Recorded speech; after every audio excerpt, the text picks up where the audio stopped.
اعوذ باللہ من الشیطان الرجیم، بسم اللہ الرحمن الرحیم۔ اللہ کے نام سے شروع جو بڑا مہربان نہایت رحم والا ہے۔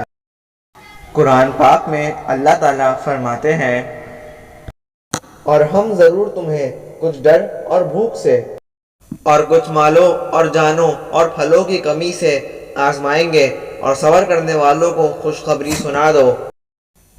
وہ لوگ کہ جب ان پر کوئی مصیبت آتی ہے تو کہتے ہیں ہم اللہ ہی کے ہیں اور اسی کی طرف لوٹنے والے ہیں۔ یہ وہ لوگ ہیں جن پر ان کے پروردگار کی مہربانی اور رحمت ہے، اور یہی سیدھے رستے پر ہیں۔ سورۃ البقرہ آیت نمبر 155 تا 157۔